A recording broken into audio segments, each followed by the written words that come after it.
Hello everybody, this is Jim from Mass Movement for Crazy Jim's Cheap Ass Video Show. Today we're with Rad, who is currently with the band, Panama City band, the Chodes. Let me get my notes. When did you first start playing music? The late 90s. It's kind of hard to pin down, but late in high school. So probably like 1998 or something like that was when I first started like actually playing and recording a bit. We didn't release anything, but that was when we were getting our feet wet, basically, still in high school. So 98, we'll say. And then back when you still had some dreadlocks, if I remember correctly. We started doing that actually pre the dreadlocks. It was just the long hair with the fucking 90s undercut thing going on. A friend of ours calls that a butt cut. Nah, when it's parted down the middle, any haircut's a butt cut. But that's it. No, then the dreadlocks came about the time we started actually playing shows. Okay. Which was a couple of years after. Just to give it a little different something on stage. Yeah, basically. Just because I thought it was cool to have dreadlocks as a white dude in the 90s. Jesus fucking Christ. And then every white dude did it. Damn you, Rob Zombie! Yeah, and now Jonathan Davis and everybody else. At least I didn't have cornrows. Well, that could have been fun. So who were your biggest influences when you started to play? When I started, probably War. The Mentors. Of course. Yeah, still there. Fucking White Zombie. Honestly, that was one of my favorite bands back in that era. Exit 13, Brutal Truth. Good stuff. Then stuff like, like Black Flag, Misfits. The Ramones has been my favorite band pretty much since as long as I can remember. Yeah, we share that. Yeah, and when we were young, basically, like me, Chris, and Asa in the first band were influenced by a lot of heavier stuff, but none of us were that proficient at what we were doing, especially. I remember the early tapes were a little rough. We didn't even have a guitar player. Yeah. And it's really hard to play like death metal or grindcore without a heavily distorted guitar. I used to distort my bass, so that worked out well. Yeah, well, that's what we wound up doing. We wound up just playing with a bass player for a couple of years. And you just slam that shit out like that. All right, so you mentioned your all the various people you're influenced by, but how did those influences shape your performances? Well, I got into G.G. Allen in high school too, and Iggy Pop, and David Yow from the Jesus Lizard too. The crazy people. The ones that take their clothes off, basically. Like that I always thought that the David Yow, just being in some blue jeans and nothing else, immediately launching himself into the crowd had a tremendous amount of appeal to me. Iggy Pop, I saw Iggy Pop when I was like 15. And just his energy, this half-naked fucking 60-year-old guy writhing around on stage, but putting out like such a quality performance. I bet. Like it was that really probably like. Chris made fun of me for wearing that Iggy Pop shirt like every fucking day after that. That's a good friend. I still have it too. Still have it. It's an old Wall Power shirt. That definitely, for as far as me doing stuff, a mix of like Iggy Pop, David Yow, G.G. Allen, and El Duce from the Mentors pretty much is what made me do what I was doing. All right. In your early days, the late Chris Porter was your partner in crime. How did that partnership affect your music? We mentioned some of that earlier about playing without a guitar player, and he was the bass player. Right. I mean, we were doing it from the beginning together. Like it was. I wouldn't even play with anybody else for a while after Chris left. Understandable. But we just kind of started doing it. Me, him, and Asa were all really tight. I knew Asa from being in the band with him in middle school. Okay. And he was playing drums in that, and I was playing saxophone. Okay. And he wound up getting into high school. Me and Chris were a little bit older, and we were hanging out all the time, listening to music, taking drugs, and whatever, doing the things that teenage boys do, and hole up and listen to a bunch of music and stuff. And Chris's places where it pretty well all came together because his grandparents were loaded. They were a couple of rich old Mormons, and they had this huge house on Nautilus. Okay. And Chris lived upstairs in this one bedroom, but upstairs was 2 bedrooms, a balcony, and a bathroom. So it was self-sufficient for us to set up a jam space and be able to go to Chris's, stay upstairs, and play all hours of the night because the house was nice and had good insulation. His grandparents were old and wouldn't wake up. So it was really pretty integral, Chris having the setup he did that led to us being able to do what we were able to do. Me and Asa and Chris and Tony Buoni were all... Tony, yep. Because Tony played guitar for us at the very beginning. Okay. It didn't last long. He had a kid. And he's in NOLA still, isn't he? Yeah, he's still there on Elysian Fields, man. I lived with him all last year. Yeah, I actually have an Agents of Oblivion show bootleg that's got Chris and Asa walking in front of the stage. You can see them in the video. If you watch the stuff from the Java Pit that's on YouTube, Yeah. we're all three right there. It's back before I had the dreadlocks, pretty much, when my hair pulled up, and we're all like right up fucking front for all that. They were staying at Chris's house when they came through. Did they? Yeah, they would play Fort Walton, leave the show in Fort Walton, and follow us to Chris's house, stay with us, then play Key West on the beach here. Yep. And then they would stay with... Yeah, it was always paired like that, Fort Walton, Key West. Yep, and they would stay with either John DeBrule or Dave Hill. Okay. But other friends of ours that are a little bit older out on the beach. Yeah. I remember the name John DeBrule, I don't remember him. He's still around. Okay, so you were in Gizzard Smoke and Tentacular Genocide with Chris from my memory. Yes. How would you best describe those two groups? Gizzard Smoke was absolute teenage trash punk for the most part. All right. Like, it for what it was in retrospect, I like it better now than I did then. Mm-hmm. Because at the time I kind of thought we were just kind of stumbling around doing what we could. And we were, but there was actually a lot more vision in place than I realized until looking back on it years later. That's cool. Tentacular Genocide started out as harsh noise. People have tried to call it power violence. It's power electronics. Yeah. Power violence is closer to punk rock. Yeah. But gotcha. Power electronics, what are you going to call it? A mountain of fucking pedals. I remember it was basically, you told me one time, the whole sound was designed to hurt people. Oh, absolutely. The first two albums, especially Don't Press Play, the one with the two long tracks. The Wages of Sin and Tattered Cum Receptacle, I think is the name of the other one. That album is completely meant to negatively influence one's subconscious. I have a few of those old demo tapes, still the Gizzard Smoke and the Tentacular. Yeah, apparently Simon Miller, or maybe his little brother Tyler, has all of that. All of it, Nasty Nate has all of that. That's cool. Yep, because close friends of mine, I just gave copies to. The rest were at Benjo for like $1. And I think I bought a couple from there, and I think you gave me a few over the years. Right, like if we sold them at shows, it was $1 or $3 for a CDR just to cover the price of us buying the shit to put it on. Yeah, you've always been good about affordable merch. You kind of have to be. All the handmade cassette, the covers that went in there. Yeah, I did all those, man. Mm-hmm. Yep. I'm glad that I still have some of those, and I do still have some of the posters that we made when we did an EP. Oh, that's cool. Yeah, I still got a couple of originals. Posters. Yeah, they're only about this big, but I've still got a few copies of that too laying around. I'll kick you something, man. That's sweet. So what other groups did the two of you miscreants work on? We did, Gizzard Smoke and Tentacular Genocide primarily. We had a kind of anal cunt inspired project called the Happy Hitler Fun Time Band. I remember hearing that actually. We did a tape and a CD and never did any live shows, but the album was called Happy Birthday Hitler. And the whole thing, that was a joke on Gizzard Smoke's probably most well-known song was Joey Lawrence Must Be Killed. I remember that one and I like it. Joey Lawrence Must Be Killed was written in the style of an anal cunt song, and Joey Lawrence and Hitler share the same birthday, which is why we did the whole connection thing like that. My wife's great-grandmother has the same birthday. It's 420. Exactly. Yeah, it's April 20th, absolutely. Back before there was 420. All right, this is a serious question. So, when Chris committed suicide, which we all knew Chris and we all went through that. It affected the entire experimental music scene here in Panama City. How did that affect you personally and musically when that tragedy occurred? Yeah, drink all you need. That's a tough one. Okay. And you can just throw it on the ground. We'll pick it up when we're done. It'll be fine. I mean, for me personally, it was pretty fucking terrible for a number of reasons.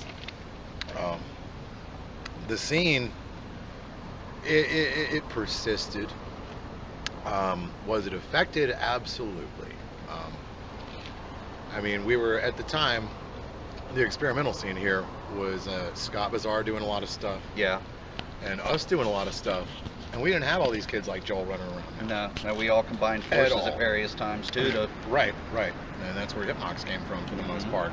Yep, it started with me and Scott. It grew to 10 or 15 people on the stage, and then shrunk down to sometimes 3 or 4 of us. And although the show that Chris killed himself afterward was pretty much the end of that run for a while, we kind of Right, like it definitely, I don't know, man, it depressed the fuck out of everybody. Yeah, it deflated everything. Everybody's like, oh shit.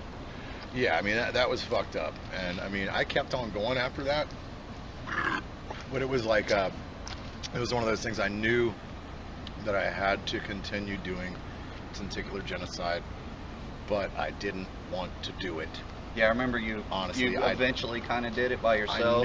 I knew I had to keep doing it. There was never any real thought in my mind of actually quitting, but there was a lot of apprehension about moving forward without Chris, especially under that name. Yeah, understandable. Because we were tentacular genocide. Well, you guys were inseparable. I don't think I ever saw one of you without the other before that.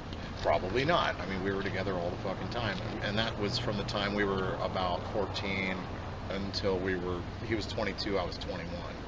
Which in retrospect is not all that long. Mm-hmm. But when you're fucking 18, 20 years old, yeah, man, 6 years is a long time. It's a substantial portion of your life. Mm-hmm. Whereas no, I'm 36, and it's, you know, I've known you for 18 years. Yeah, about I knew it was close to 20 years. Yeah, man.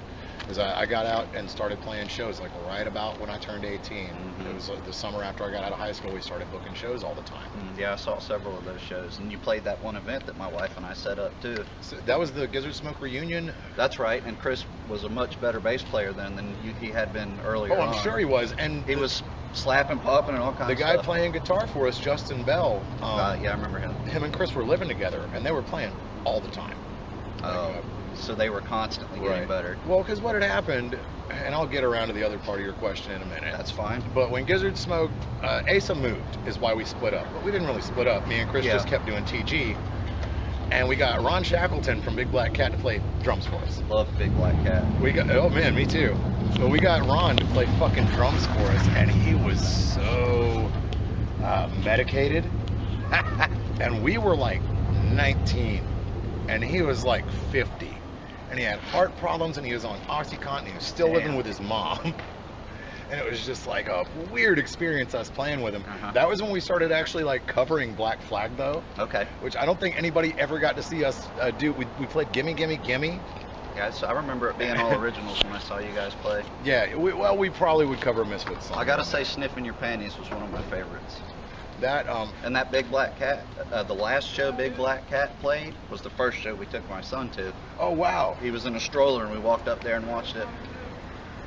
That's awesome. I hated that it was their last show. They're such a good band. It was at It was down at the Java Pit. Yeah, me and Chris did backing vocals for them at that show. Yeah, I don't remember that because we were outside a little bit. We did a bunch of like doo-wop style backing vocals on that whole. I've actually got all the Big Black Cat recorded stuff that they distributed. It was 2 CDs. I've got all that. You have them in good condition? Because I want copies of that. I have both those CDs, but both mine are scratched up, and I don't think I can make copies. I put them onto one CD. Also, Sean Phelps really wants that. I can make him a copy too. He wants that really bad. Chris Anderson really wants that.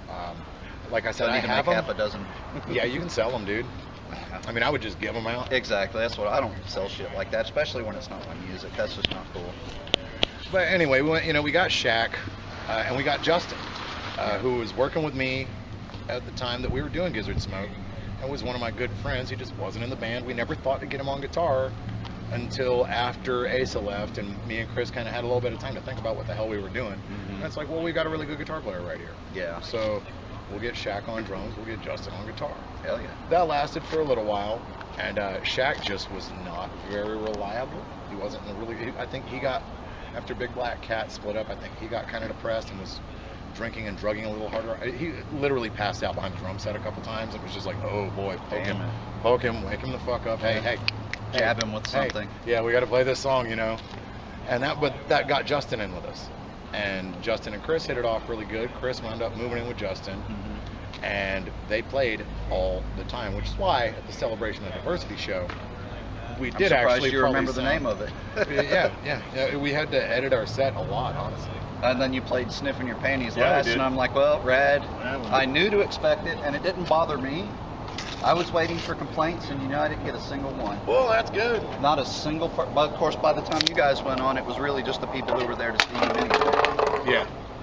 Which was including Scott from Big Black Cat. Yeah, Scott. He recorded it to send to Kevin Romero. He was with Disco Vato at the time. Yeah, and he recorded it to send to Kevin Romero, which I thought was really cool.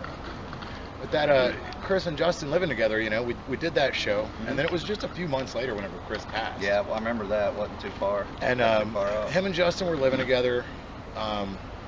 Basically, I was working at Schooners with Justin. Okay.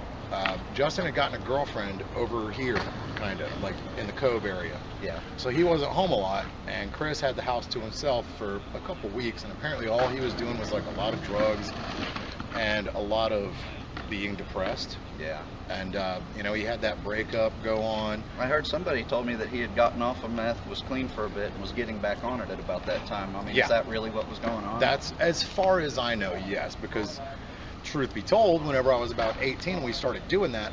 We did meth for free a lot because people were cooking the shit out of it and just giving it to us. Yeah. We weren't doing it frequently, though. It was just like... So you weren't regular users. It was occasionally let's drop it and see what happens. Right, right. And whenever Chris and Aaron broke up, he started dating this other girl who was essentially a meth whore. And for real, I mean, it was my ex-girlfriend. Mm-hmm. Which one was that? It's Inga that Eric Aarons is currently dating. Okay. I know the name, but I don't think I ever met her. She was Amanda Peacock's best friend. Okay, I probably met her then because I saw Amanda at a lot of shows. Yeah, no, Inga was out at a lot of our old shows, but she started seeing Chris, and they didn't tell me because they thought I was going to get mad, which I probably would have. But that wound up being way worse because I'd have rather known and at least just been like, at least don't do a bunch of meth with her. Yeah. You know? But instead, like, they like holed up and were getting fucked up for like weeks on end, and I didn't know how bad it was. Apparently Justin kind of noticed it. It makes me hurt just to think about it. Dude, it sucks. But basically what the way that all that went down and why it sucked so bad for me, or what really brought it to a head was fucking, you know, me and Justin are working together. Justin's off, I'm at work. I get a call from my girlfriend, Lauren, and she's like, so nobody's heard from Chris since last night, and, you know, his ex-girlfriend's calling me all worried and blah, blah, blah. Didn't he call her right before he did it and try to lay the blame on her? Yeah. Well, because that night before we played the show, I didn't realize Chris and her were fighting until the very end of that night when he came home with me. Okay. And we go back to my place, and, you know, he was wanting to go beat the guy's ass that she went home with or whatever. That's understandable. I offered to go with him because it was more than just that guy there. Yeah, you didn't want him to go in and have an army of people. I let him get jumped, you know. I mean, if he was going to make a stupid decision, I was going to make it with him, period. But I talked him out of it, and I thought that I'd fucking talk to him in a little bit of a fucking better mental state. You know, we sat there and talked him down, me and my girlfriend at the time, smoked a bunch of pot with him, and eventually he was like, you know what, fuck this, I'm just going home. And whereas I went to sleep and didn't get up until 1 o'clock or whatever, went into work the next day. I guess Caroline had already gotten a call from him at 5 in the morning, all tripping the fuck out, saying that he wouldn't be back whenever he left his house and blah, blah, blah, blah, blah. So I get this call at work, and they're like, nobody's seen Chris, blah, blah, blah. So I talked to my boss, and Justin and Chris live right across the street from Schooners, like across Thomas Drive from there. So I leave, and I go to their house. Fucking, I drive up to their house, get out of the car. Chris's car is there, and it's got all his bass gear and all of the TG gear for him, which was a shitload of pedals and stuff. I mean, it was it was a lot of great noisy stuff. It was a brand new car with about $3,000 worth of equipment in it that was not locked. And Chris was the type of person that would always lock his car. Yeah, he seemed pretty always lock his about front his gear. door. He was really responsible in a weird way. He was more financially responsible than I am now. Bizarre. But he had left the car like that, so I was worried initially. And I go to the front door, and the front door is unlocked, and I'm like, that's fucked up. No, he would never leave his front door unlocked. Never. No way. And I walk in, and there's an amp, or a speaker rather, a big old speaker that he had with his Amtech rig, and it's got his ID on top of it. And I'm just like, what the fuck? Like, literally, it's like, it looks like he walked out of the house with no intention of coming back. So by the time I'm unfortunately did. In that bottom floor, it was a 2-story place, I'm just like, oh no, I got a really bad feeling, man. Like I knew something was really fucking bad. When I saw the news story about the body washing up, and I had this weird feeling that I was going to know who it was, and then I went to work, and Scott called me at work and said, Chris Porter's dead, and I'm like, first of all, I didn't know his last name, even all the time I'd known him, so I'm like, who's that? Well, Chris from Tentacular Genocide. I'm like, whoa, and I ended up having to go home. I was just See, I hadn't heard about the news story or any of that. I just, like I said, I knew that he was missing, and nobody had heard from him, and people figured that if anybody had talked to him, I would talk to him. When I didn't find him on that bottom floor, I was like convinced that I was gonna walk up on a corpse upstairs. Yeah. Because his bedroom and a bathroom were upstairs. So I, like, in trepidation, went up there. Want to go like, see if he's there, and at the fucking same time, God! yeah. Like, I know he's not sleeping if he's in here. Yeah. And it was one of those when I pulled back the shower curtain, I was fucking Scared. literally expecting a corpse. Yeah. Literally, because I hadn't heard about a body washing up. I did. I've watched the I news. didn't know. At that job, I would watch the little news every day before I went So in. I checked the place out, and I go back to work, and I just don't feel good about it at all. Yeah, Like, 'cause to you me, know it's fucked up. it's obvious that something's really bad fucking wrong here. You know, like, I don't think he got kidnapped. You know, like that's far fetched, but it didn't leave a whole lot. So I'm at work. Lauren calls me again. I was supposed to get out about 8 or 9, and she called me about 7 and was like, hey, I just got something, so just come straight home from work. I need to talk to you about something. Mm-hmm. And in the back of my mind, I knew what it was about, but I just, at the same time, tried to give myself the benefit of the doubt and like, no way. Yeah, maybe like, not. Yeah, I'm gonna get home, I'm gonna find out that, like, Chris is in jail. You know, that was what I was hoping. Yeah. I And think we all would instead- have much preferred having us take a collection for bail money than. Instead, I get home and she's just like, yeah, Chris is definitely dead. I'm like, God damn it. The fuck do you mean? She's like, well, this body washed up, and we've gotten descriptions of the tattoos, and it was actually the fucking person that was selling Chris meth. Her dad's a cop. Oh shit. Her dad found Chris. Called her, like, this looks like one of your I friends. seem to remember hearing about They some of thought that. they thought it was going to be James Wilson. Rest in peace. James Wilson just died like a fucking month ago. Damn it, man. But they thought it was going to be him, just judging by some of the tattoos. But then whenever I heard anything about the descriptions, like something about like tortured women or something, which Chris had a bunch of, he had Yeah, all Marilyn kinda Monroe's fucked face up all shit. It busted was up. awesome. He had like the bound up girls, and he had the screaming faces of a bunch of fucking women across his arm and shit. And I was just like, oh Real boy. ladies, man. So I call the fucking sheriff's department, right? Of course, I had no family here. Yeah. Like, I was absolutely the closest thing I had to family.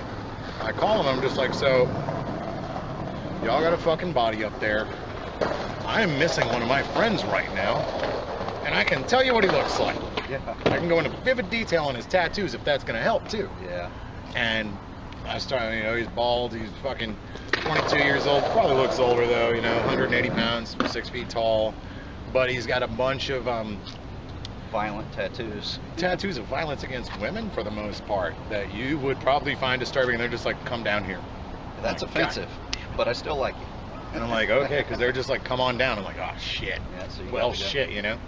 So I go down there, and I'm talking to the guy in the fucking lobby thing, and he's like, what's your relationship to this person, you know, if it is them? And I'm like, well, I'm his brother, you know. And like, are you biologically related to him? I said, no.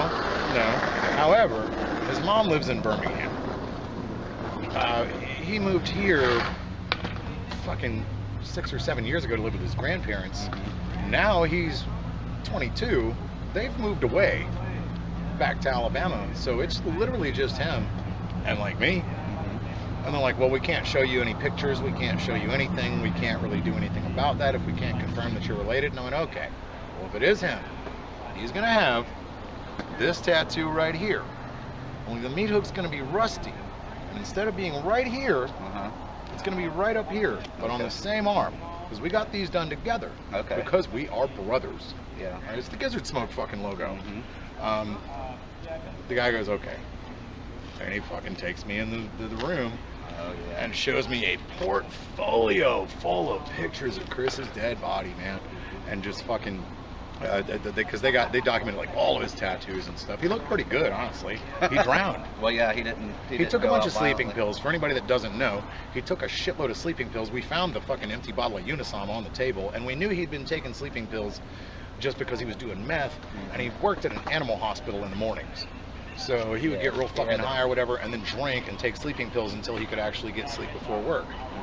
Well, anybody who doesn't believe that he fucking drowned himself on purpose can suck my dick as well. I think you're right. Well, no, I know I am. Because when I was 16 years old on the way to fucking high school one day, Chris was always a sick fuck and really kind of dark-minded. Yeah. And one day he's like, so if you were to get to pick the way you die, how would you go? Or how do you want to go out? And I was just like, I would say probably go on like a right and proper bender / like crime spree.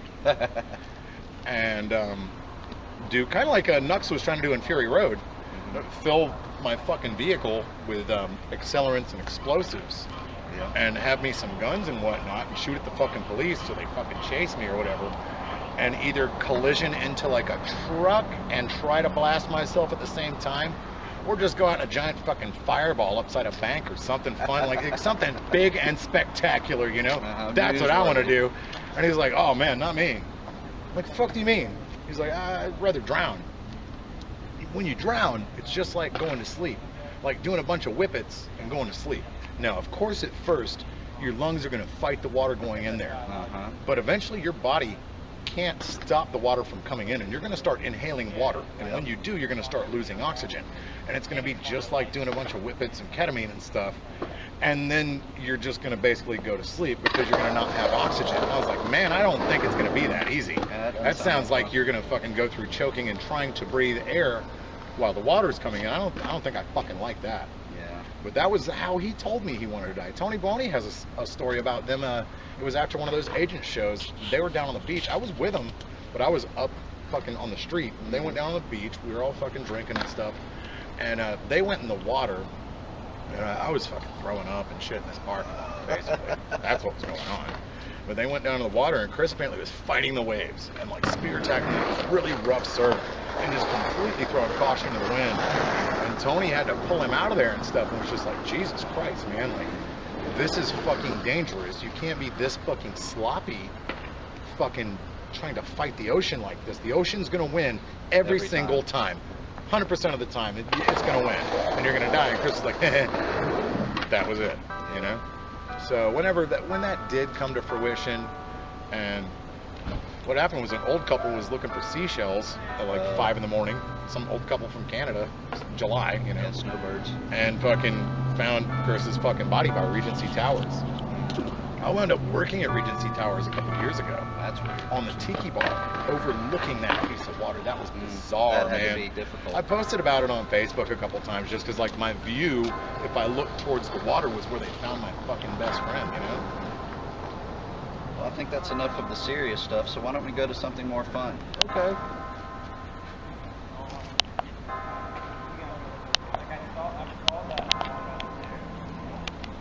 Technical issue.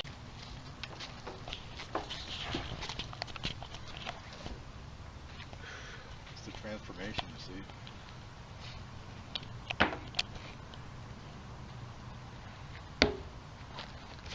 What we see is the wild Rad getting prepared for his in-show personality, who has gone by many names, such as Gestapo Postmortem, and a lot of others.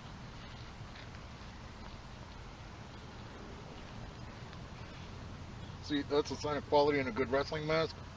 When you don't have to remove the joint from your mouth, put it on, you know you're in a good spot.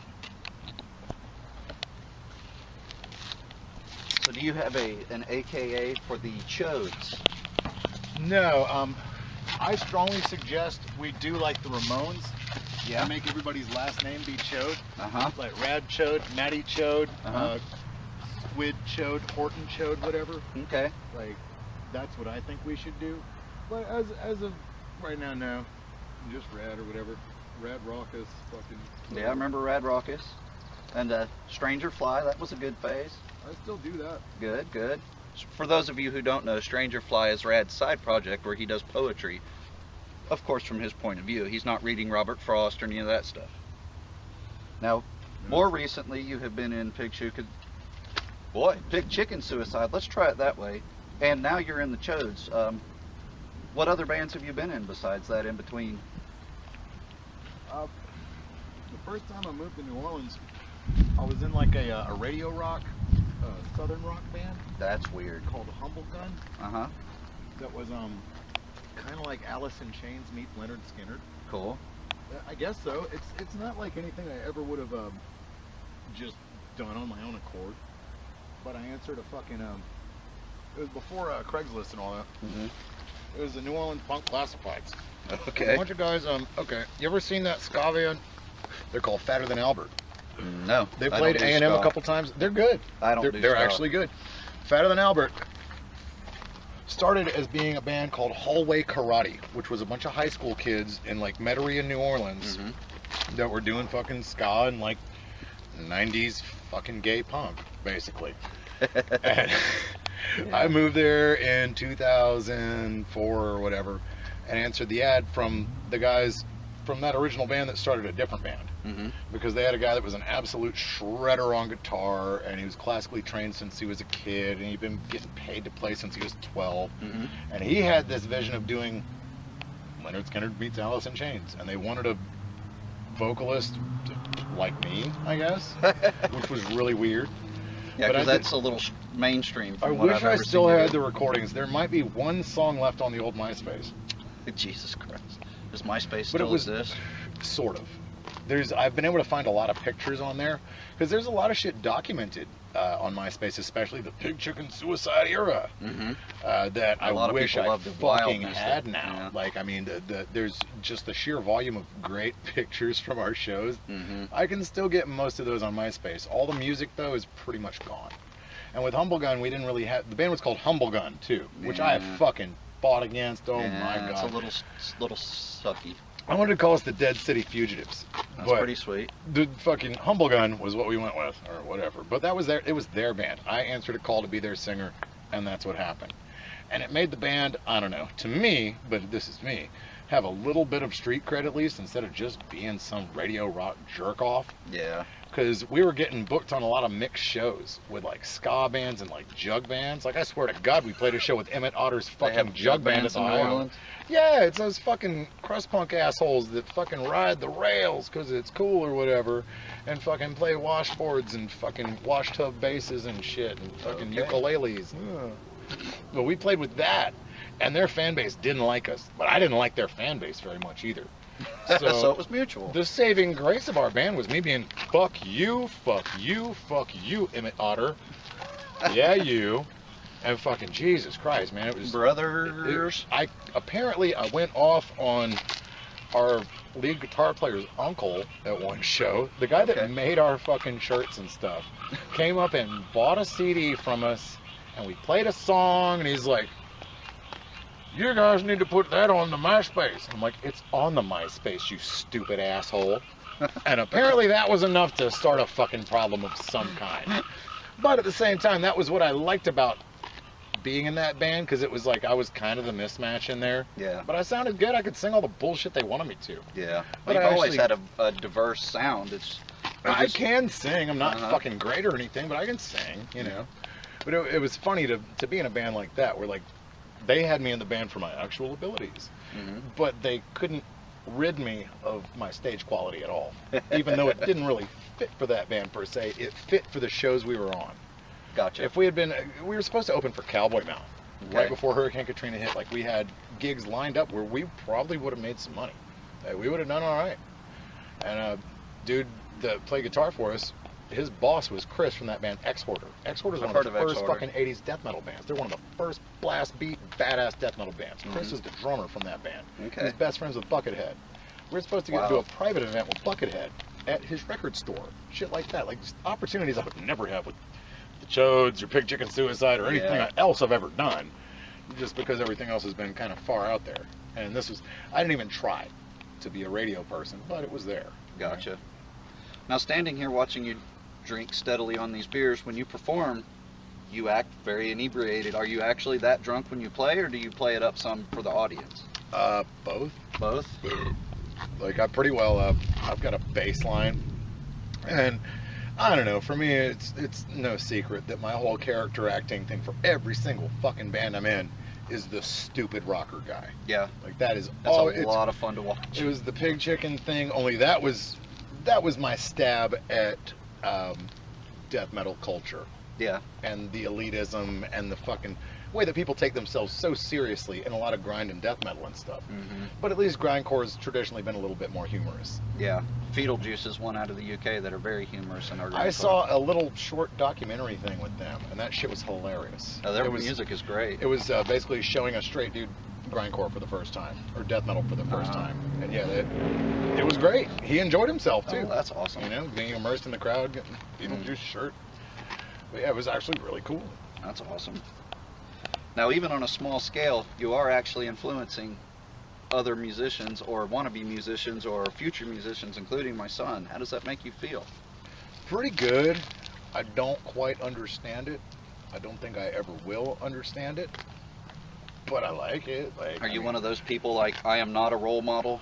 Oh, I'm absolutely not a role model. Jesus Christ. But you have a daughter whose name is right there above your titties. Yeah, I got a great daughter. I'm not teaching her to be like me. I mean, she's naturally enough like me where she's going to have enough problems. And I don't know. If anybody can ever, if I am a role model to anybody, the only thing you should take from me is false confidence. Even if you are anxious and scared or whatever. Oh, here comes the cop. Don't let all these assholes see this. Yeah. You know, just don't do it. Gotcha. Because 99% of my appeal as a musician is the stage show I put on. And especially when I first started, I was shitting my pants every time. Gotcha. And it took having people tell me back when I was doing Gizzard Smoke, like, hey, you're really good at what you do. You should keep doing this. You're a really good front man, blah, blah, blah. So that was always really important to me. I do believe this officer's going to come check us out. Well, I'm sure he is. Okay, now, not too far back, you booked legendary band The Mentors for a private show, but it seemed like there were a few hiccups in that. What was that all about? Well, Jesus, with the Mentors show, they tried to book through me a few different times. And before Sea Level fell through, last year I had them lined up for the A&M Theater, and people literally harassed the venue and the promoters, myself a little bit. Most people didn't even say shit to me. Yeah. They just didn't want to have to fight with me about it, but they harassed the A&M. I was living in New Orleans. Gotcha. So I wasn't working at the venue. I couldn't defend the venue. So they were able to appeal to the other people there and bitch and say that they were going to fight the band and they were going to fight everybody involved and they were going to show people and not pay to get in, that anybody outside was going to be fair game and they were going to fight them and all this. And I had to cancel the show. Gotcha. Which canceling the show was really crappy to have to do. So we rebooked it again this year, and we did it as a private event, so people would not complain. Oh, and instead of public. Right. Now, are you going to continue to try to book shows after that, or did that burn you on that whole idea? No, I'm probably going to keep doing it. There's a new venue that I've heard of. I've been talking to a couple people about actually doing this actively in the near future here in town, which is something I really want to do here. Largely, I book to help friends. Yeah. And you know, if a band is like, "Hey, we really need a show in Panama City," then yeah, I'll hook them up with a venue if I can. And part of that comes through the Plug Uglies. How did you get involved with them? Through booking shows. Just booking shows. 100%. And they picked it up. Whenever Acris and the Rat Babies came through the first time, it was because they booked with me here, but they booked at the Plug House in Dothan through somebody I didn't even know. I'm still not sure who booked it. They did that show, then they came here, and I heard about the people that booked it, and I was like, well, that sounds really cool. If there can be any kind of network for booking live performances in Panama City, then I want to be a part of that. Gotcha. And there I am. Well, now we've discussed many, many things. What's next? I mean, the Chodes are going to keep playing. We got Ugly Fest coming up in November. We will be putting out a lot of new merchandise soon. We're going to be doing a live EP with the Little Room with Javin Irving. Oh yeah, I've seen that. He just did a bunch of videos for people. We're going to do a video thing and like a CD thing with him. Okay. And then hopefully at some point we're going to be able to do studio. I've got another project I'm working on with Chris McKernan, and he's at Boogie Tracks. So Kern's over there now, huh? Yeah, that's $3,000 recording for free. So. Oh yeah, and Boogie Tracks is top notch. Yeah, absolutely.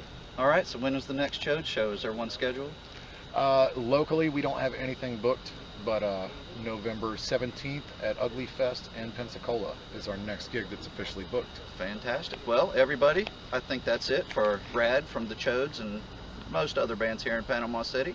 I'm going to get us out of the bugs and see what these friendly two officers want, and goodbye. Well, as you probably didn't see but heard a little bit about, we were just interrupted by local law enforcement. There they are. Because apparently we were on private property that has a homeless problem, so we're leaving now after all three of us, including my 16-year-old son, got a trespassing warning. Fortunately, they did not also issue a citation. Brad, would you care to comment? Well, I mean, what the fuck are they going to issue a citation for if there's no fucking sign? Yeah, there's they just run our information. I'm really glad nothing came back on me. Yeah. You know, that was really good. It was interesting. No, that was 3 cars. Yeah, 3 cops. Yeah, one was a 3 canine. Officers. Yeah. No, they were ready to fuck us up. Yeah. Pretty much. Fortunately, there was nothing to do though. Yeah, they were worried about the masks. That made them worry. So, yeah, that's why 3 cops showed up. I had a gun pulled on me on Halloween night. Ouch. In New Orleans, our neighbors got evicted during the day while me and Tony were watching The Void. Good movie, I've seen it. We hear all this screaming on the porch. So we're like, oh wow, you know, go outside. And Jerry, our neighbor, as the property owner, our landlord, her son has a gun and is yelling at them, and there's like 3 or 4 guys with him, and there's like a whole family living next door, and these dudes are just launching their shit off the balcony. We lived on the 2nd floor, and they just throwing shit off the balcony to the point where there's this huge pile of smashed furniture like in front of the entire outside of our house. It was crazy. Well, that took 6 or 7 hours. And the family was still sitting out there until the cops came back later because they had been trespassed. And they rolled out right as the cops got there. Well, I'm inside, and I'm tripping balls. And I'm in my wrestling mask because we're going to go see MDC. Millions of dead cops. We're going to go see MDC at Poor Boys in like a couple hours.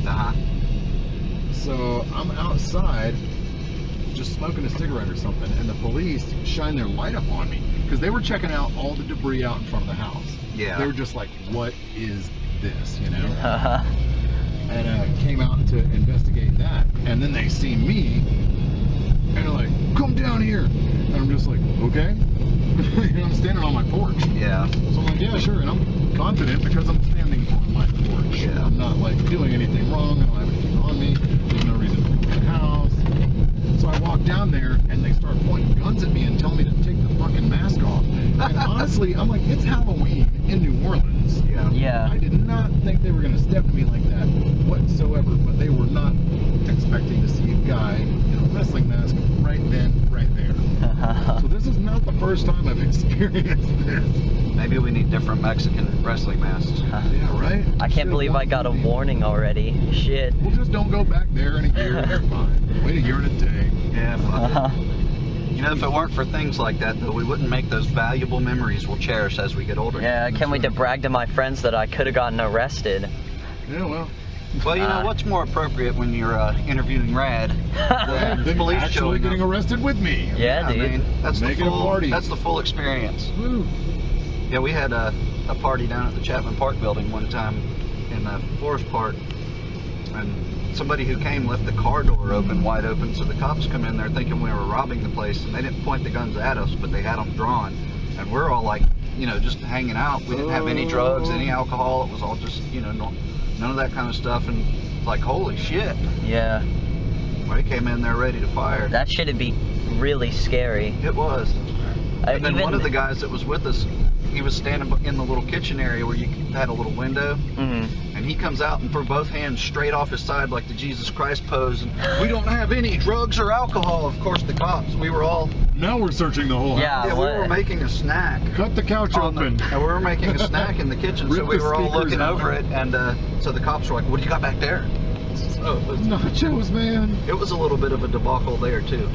I mean, even with this, like, I was a bit spooked because I didn't know. Showed up. Yeah. Oh yeah, and the first car. I like how they did just sit there and let us finish them. Yeah. Yeah, it was very polite. The first car. I realized at that part, they're like, wait a minute. Yeah, this isn't. And Yeah. the warning was probably because 3 cops showed up. Yeah. If they hadn't had, if one officer had shown up, probably would have just let it ride. Well, yeah, the first car I was like, whatever, you know, he's gonna say, hey, you guys need to stop trespassing. And then another guy pulled up, and I'm like, shit. And then another guy pulled up, and I'm like, okay, Yeah, I was like, that's a little bit this is overkill. bad.